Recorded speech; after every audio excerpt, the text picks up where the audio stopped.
The LEGO Group has been on a tear recently, winning multiple lawsuits in Chinese courts against businesses and manufacturers that have copied their products. One of the most recent cases was brought against 4 Chinese companies manufacturing fake LEGO sets under the Lepin brand.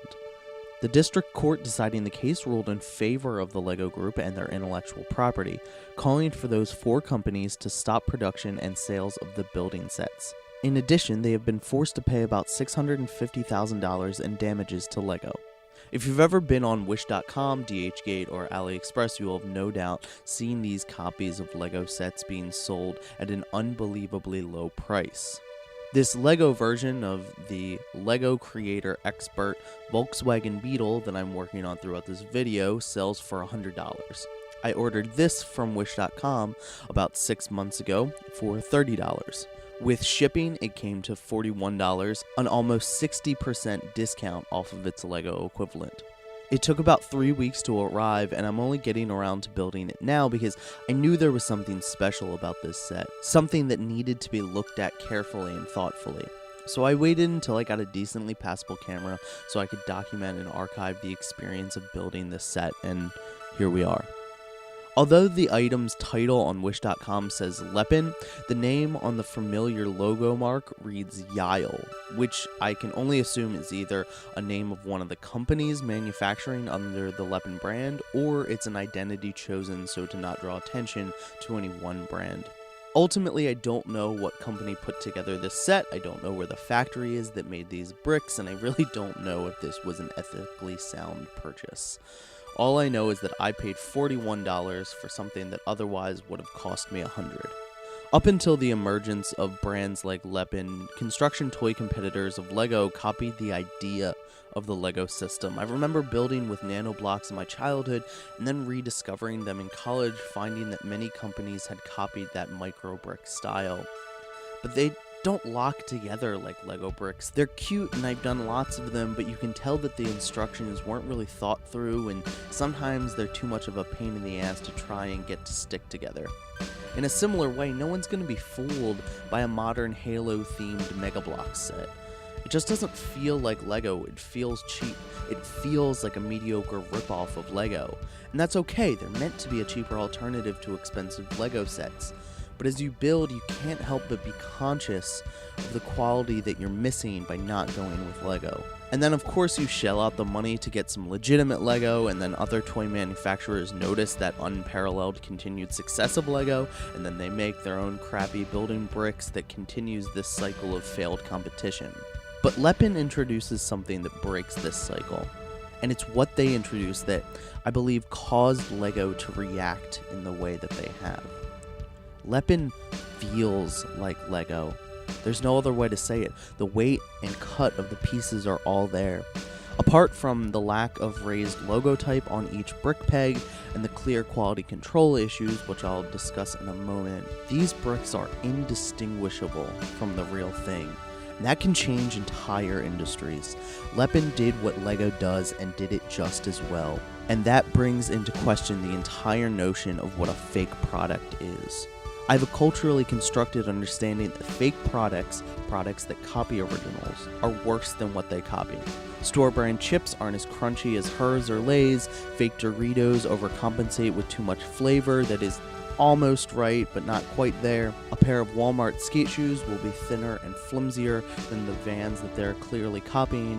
And because we're constantly bombarded with messages about what those real products are and can be, we know a fake even without the need to compare. But I've purchased quite a few fake football jerseys from sites that are similar to the ones where you can find Lepin sets, and because the price of an NFL jersey is unfathomable to me, I don't really know what a real sewn football jersey looks and feels like. So it's not until I compare my jersey to a real Nike one that I realize that the logo is a little off, or the stitching is too thick, or the name on the back is completely the wrong font and size. But you don't have that experience with Lepin bricks. On their own, they're good. When compared to LEGO, they hold their own. There are only a few small bricks designed differently than the way that LEGO does it, but it doesn't affect look, functionality, or durability.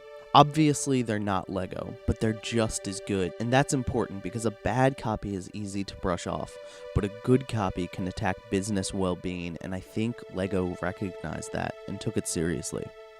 Those quality control issues, though, one brick was absolutely mangled. You know when you look through your tub of loose Lego and you see the few that the dog chewed?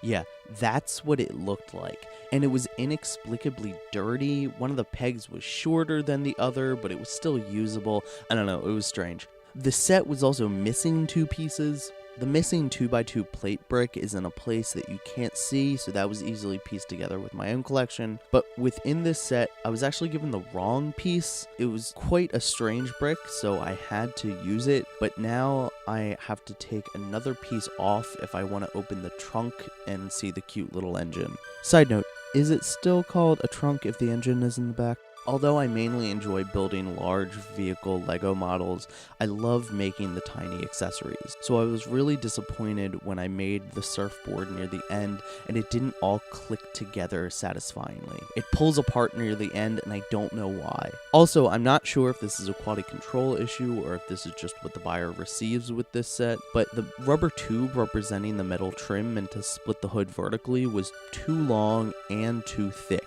I had to cut it down the length and then carefully shave off a little at the end before supergluing it into its housing just to be safe. And I'm afraid there's another problem with Lepin sets, but it actually starts with a problem with Lego. Most Lego fanatics recognize that the appeal of the Lego system is its simplicity that allows for practically infinite amounts of customization and complexity. Paradoxically, though, the constraints of that simple system create something unique. Working within those constraints allow the user to practice problem solving. And when creating your own Lego models, you end up with a Lego version of whatever you were trying to create. It's not just a toy car, it's a Lego car. I built a dice tower out of Lego recently, and what I ended up with was not exactly a dice tower, but a Lego dice tower. It has its own material and physical properties that are dependent on the Lego system, my own creativity, and how much money I'm willing to shell out on Lego brick. This is what's attractive about Lego, that tension between simplicity and complexity. Although this closed, constrained, simple system of locking tubes has a finite and quantifiable amount of customization, that amount is so great that in practical use, the possibilities are infinite. At multiple points throughout its history, Lego has forgotten the simplicity of this system.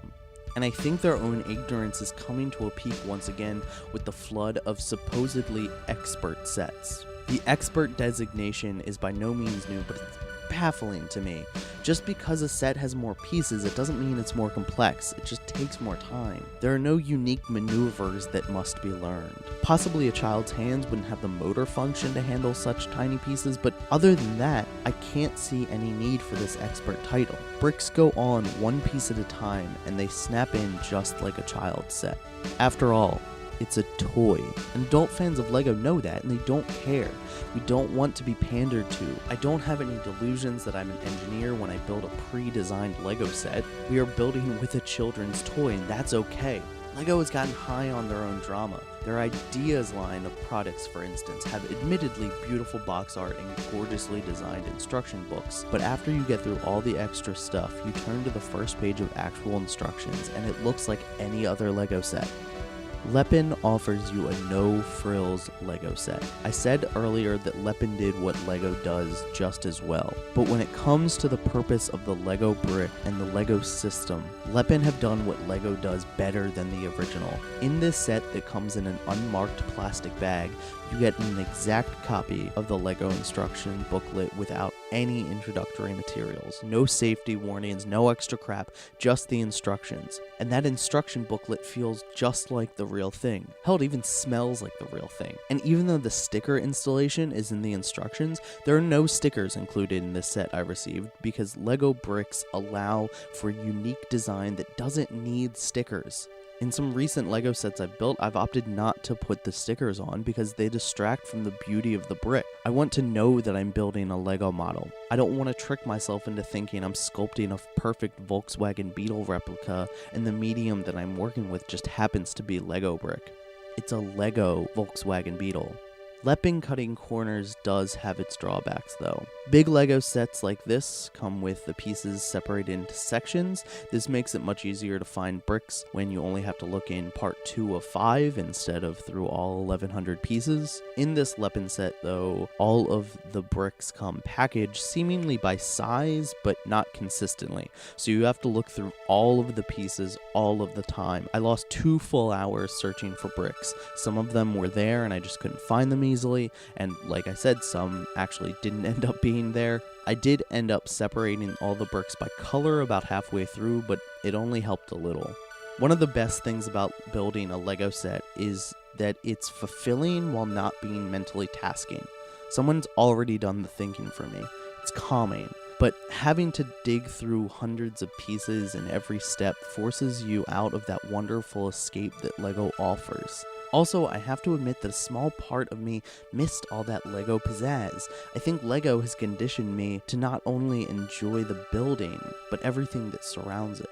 I missed the experience of having and opening a box that is only halfway full, like the toy equivalent of a bag of chips. I don't think it's wrong to want these frivolous things, to want a box that is twice the size that it needs to be, or to want a sheet of unnecessary stickers. But I think that Lepin, whether intentionally or not, has created a wonderful critique of the current state of Lego.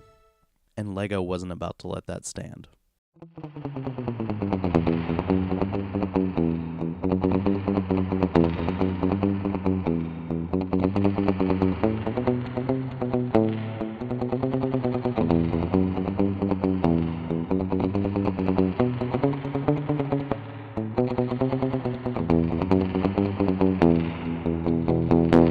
So I guess what I love about this Lepin set, the simplicity of its presentation that parallels the simplicity of the Lego system, is also what I hated about it.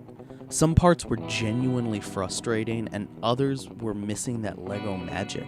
And even though Lego has ridiculous notions about what its adult fans want, when I open up a Lego box, I'm filled with a wonderfully cliché childlike excitement. And I didn't get that from opening a plastic parcel shipped from China.